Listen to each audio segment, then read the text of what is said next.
Shalom à tous. Que la paix de notre Seigneur Jésus-Christ vous soit vraiment accordée abondamment, abondamment, abondamment. Je vous salue pleinement, je vous salue. Je salue nos amis de Facebook, je salue nos amis de Twitter, je salue nos amis de YouTube. Je vous salue tous et je vous aime. Nous vous aimons dans l'amour du Seigneur. Nous vous aimons tous et ce que nous cherchons, c'est que chacun de nous soit sauvé. Chacun de nous soit sauvé et chacun de nous s'accroche à cette grâce qui nous a été donnée. Car il est dit, celui qui a le Fils de Dieu, celui qui croit au Fils de Dieu a la vie éternelle.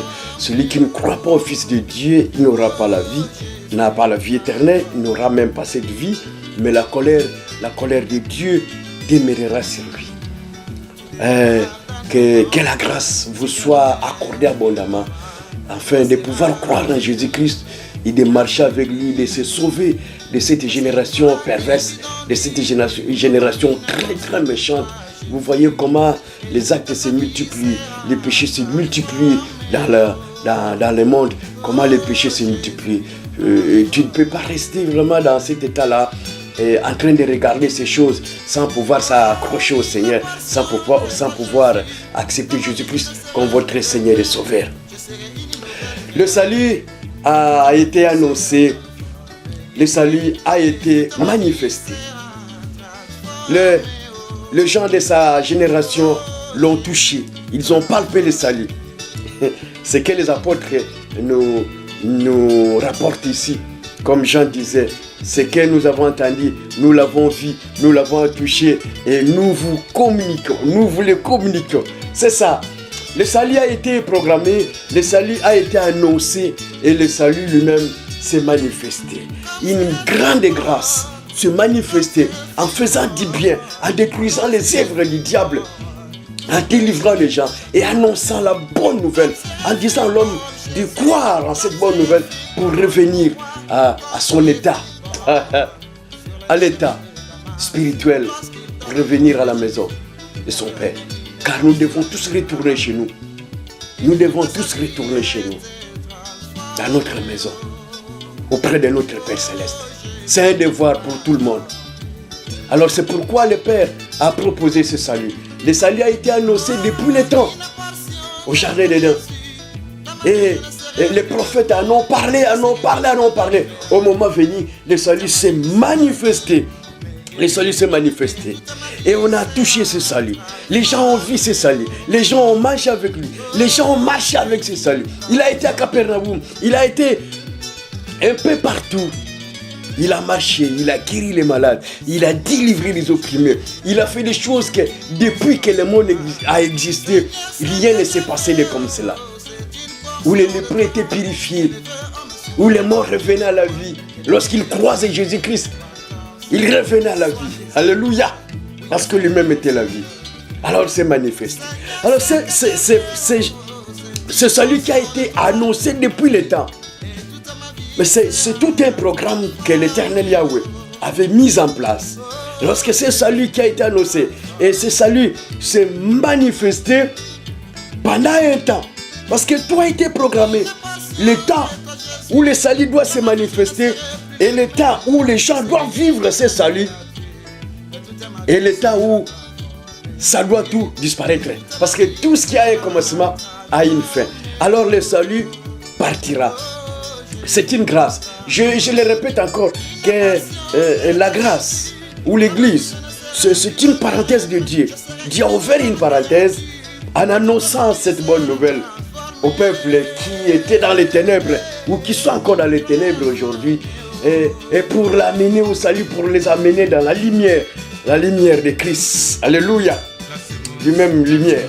Pour les sauver. Après, si les nombres, comme dit l'apôtre Paul dans son livre, son épître aux Romains, lorsque le nombre des chrétiens, c'est-à-dire le nombre des païens, le nombre de ceux qui doivent être sauvés, sera atteint, à ce moment-là, le Seigneur fermera la parenthèse qu'on appelle l'église. Ça ne va pas rester longtemps sur la terre, les églises que nous voyons des bonnes ou des mauvaises, ou nous voyons des faux ou des vrais pasteurs, ou des prophétesses, des prophètes. Quelqu'un qui rêve comme ça et demain il devient prophète, qui rêve comme ça, demain il devient celui qui parle en langue et du coup il devient prophète. Non. Tout ça, ça va s'arrêter. Et on verra qui était vraiment le véritable, qui était vraiment dans l'église, qui appartenait à Jésus-Christ. Parce que cette parenthèse sera fermée. Oh frère bien-aimé, cette parenthèse sera fermée. Déjà dans les livres d'Apocalypse ou Révélation, dans son 4e chapitre, après le chapitre 4, on ne parle plus d'église. Vous voyez, on ne parle plus d'église. L'église a un début, l'église a une fin. Le salut a été annoncé, le salut s'est manifesté. Le salut fait son parcours. Et le parcours du salut arrive à sa fin. Toi qui ne sais pas encore converti, tu t'es pas encore converti, qu'est-ce que tu attends? La religion n'a pas un programme du salut pour toi. Aucune religion n'a un plan du salut pour toi. Tu resteras membre d'une religion, mais tu ne seras pas sauvé. C'est ça le grand problème, tu ne seras pas sauvé. Car il est dit, si quelqu'un est en Christ, il est devenu une nouvelle créature. La vie ancienne est passée et toutes choses sont devenues nouvelles. Parce qu'il est en Christ, parce qu'il a donné sa vie à Jésus-Christ. Alors ce salut qui s'est manifesté, il est encore là, la grâce est encore là, mais elle va à sa fin. Elle va à sa fin. Comme tout cela était déjà programmé, du début jusqu'à la fin. Au moment marqué, les choses vont arriver qu'on ne parlera plus du salut parce que l'Église partira. Lorsque l'Église partira, et c'est fini. Le Saint-Esprit part. Les pauvres ou les sémentaires resteront là sur la terre en train de continuer, soi-disant, leurs églises. Mais l'église du Seigneur est partie. Moi, je veux que tu sois et que tu fasses partie de ceux qui doivent partir en premier lieu. Parce que les morts ressusciteront en premier. Les morts à Christ, pas tous les morts. Les morts à Christ ressusciteront en premier, comme l'apôtre Paul disait. Nous ne mourrons pas tous. Je vous dis un mystère, nous ne mourrons pas tous.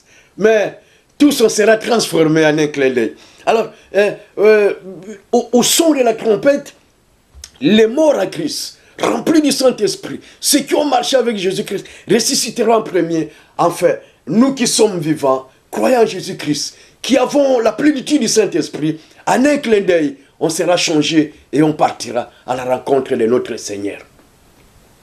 Alléluia. Alors ne tarde pas à donner ta vie au Seigneur aujourd'hui. Si aujourd'hui même, tu entends encore cette voix, la voix du salut, ne la rejette pas. Écoute la voix, accepte Jésus-Christ aujourd'hui. Ne remets pas demain ce que tu peux faire aujourd'hui. Ne remets pas demain. Inscris ton nom dès maintenant dans les livres de vie. Nous allons lire les livres d'Apocalypse chapitre 20 ou Révélation chapitre 20. On ne prendra pas du temps, trop de temps. Juste un petit temps et après on continuera un autre jour. Apocalypse chapitre 20. On lit le verset 11 jusqu'au verset 15. Il est dit ceci. Puis j'ai vu un trône, un grand trône blanc ou éclatant, et celui qui était assis dessus. La terre et le ciel s'enfuirent devant sa face, et il ne fit plus trouver de place pour eux. La terre d'à présent et le ciel d'à présent passeront comme un habit et un tapis à lambeaux, on les jettera. Et je vis les morts, les grands et les petits qui se tenaient devant le trône. Des livres furent ouverts. Et un autre livre fut ouvert, celui qui est le livre de vie. Et les morts furent jugés selon leurs œuvres, d'après ce qui était écrit dans ces livres. La mer, verset 13, rendit les morts qui étaient en elle. La mort et le séjour des morts rendirent les morts qui étaient en eux, et chacun fut jugé selon ses œuvres. Et la mort et le séjour des morts furent jetés dans le temps de feu. C'est la seconde mort, le temps de feu. Quiconque ne fut pas trouvé écrit dans les livres de vie fut jeté dans le temps de feu. Et si nous lisons ces chapitres, si vous avez le temps de lire ces chapitres, chapitre 20, commencez au premier verset, vous allez voir que Lucifer, Satan, le dragon, les serpents anciens, c'est seulement les attributions, les titres qu'on a donnés à Satan. Il sera lié. Un ange viendra du ciel. Un seul ange.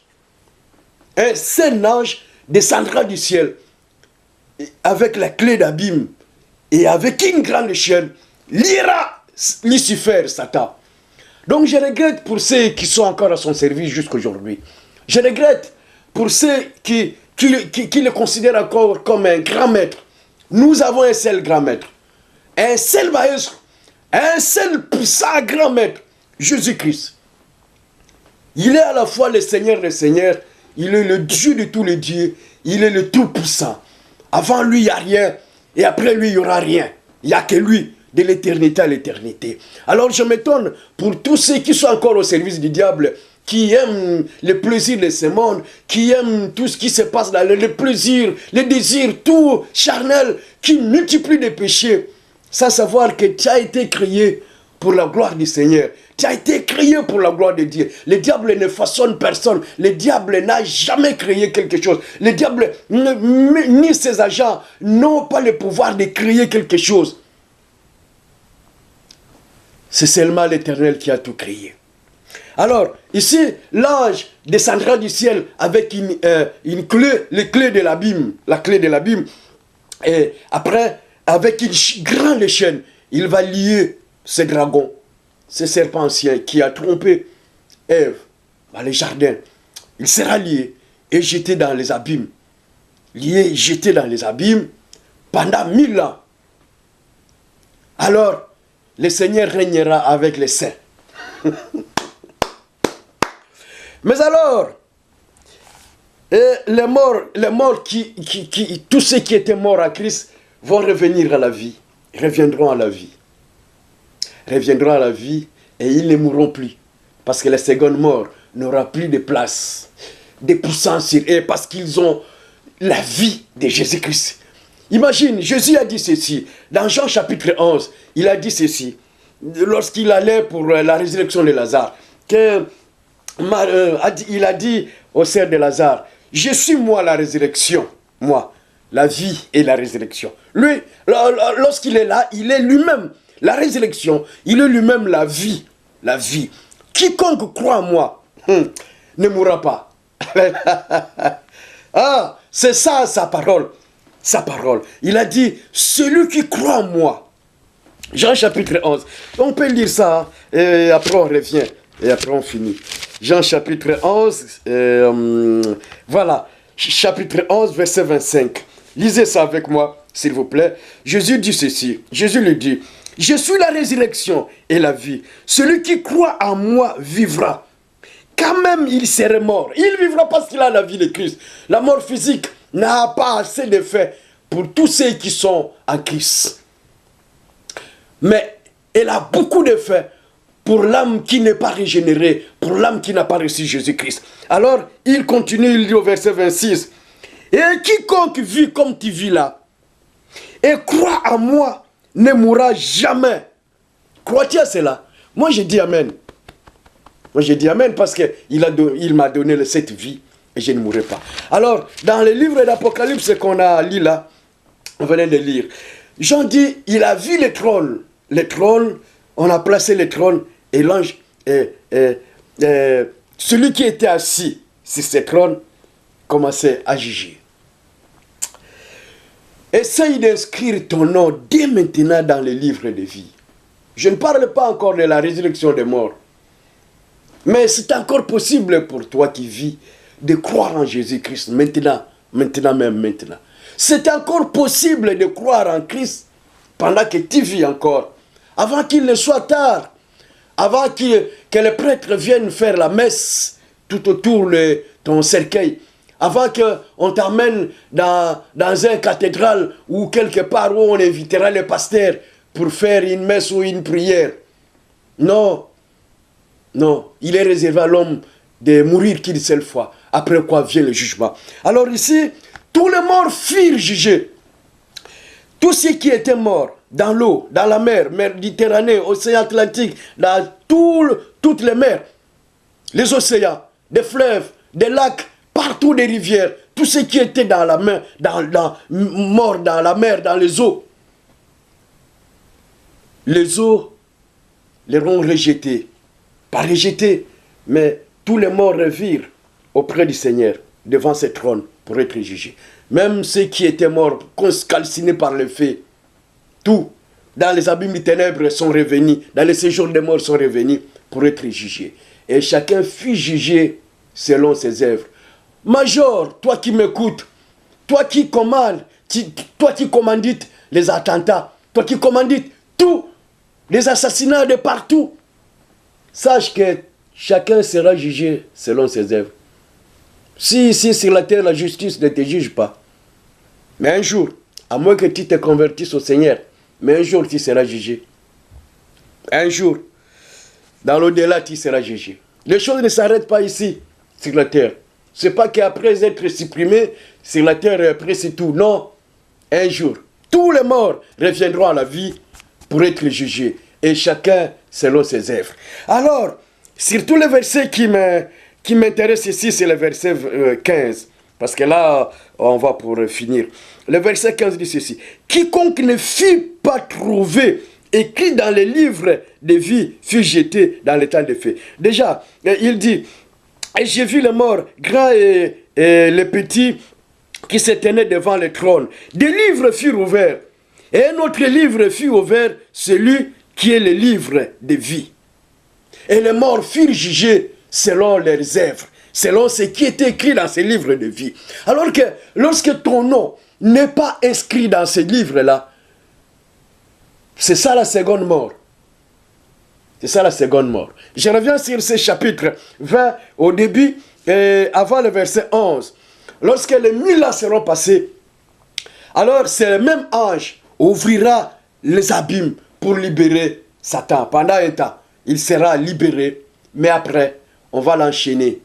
On va le jeter, lui, tous ses serviteurs, et les anges qui ont les anges déchus, des démons, et tous ceux qui sont au service du diable, et tous ceux dont le nom n'a pas été trouvé dans le livre de vie, furent jetés dans le temps de feu. Et c'est pour toujours. Croyez-moi, tout ce qui est écrit est vrai. Jésus-Christ est vrai, c'est une réalité vivante et puissante. Jésus-Christ. C'est maintenant que tu peux inscrire ton nom dans le livre de vie. Comment on inscrit le nom dans ce livre de vie? Peut-être que c'est une question que vous me posiez. Inscrire le nom dans ce livre de vie.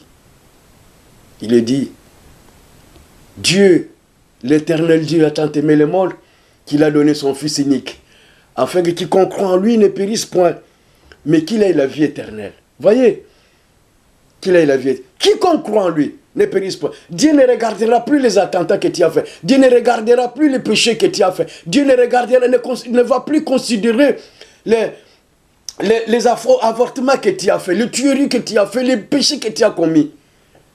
À cause du sang de Christ, il te pardonne. Et ainsi ton nom est inscrit dans ce livre de vie. L'encre qui est le sang de son Fils. Et il nettoyera ta vie. Et tu deviendras propre, saint. Et tu vivras pour la gloire du Seigneur. Il est temps, frère. Il est temps, bien-aimé. Il est temps, toi qui me regardes, jeune fille. Il est temps, jeune garçon. Jeune homme, il est temps de se convertir. Le lendemain ne t'appartient pas. Le lendemain ne nous appartient pas. Le lendemain ne nous appartient pas. Ce n'est pas une habitude de dormir et de se réveiller. Le lendemain ne nous appartient pas. Tout peut être fatal en un instant. Tout peut arriver. Les gens de ce monde appellent cela, quand ils font un dégât, ils appellent, il y en a qui tombent, et on dit des balles perdues, et on dit c'est des dommages collatéraux. Et si tu arrives comme ça, et tu tombes dans les dommages collatéraux, tu pars. Et quand tu n'as pas eu le temps de se convertir, de se repentir, c'est fini. C'est fini. Alors, lorsqu'il est encore temps, reçois Jésus-Christ dans ta vie, comme ton Seigneur et ton Sauveur. Ne tarde plus. Crois seulement, aujourd'hui même, accepte Jésus-Christ et tu vivras. Que le Seigneur t'aide et qu'il te fasse grâce. car ses bontés ne sont pas encore épuisées. Et sa miséricorde dira toujours. Sois béni.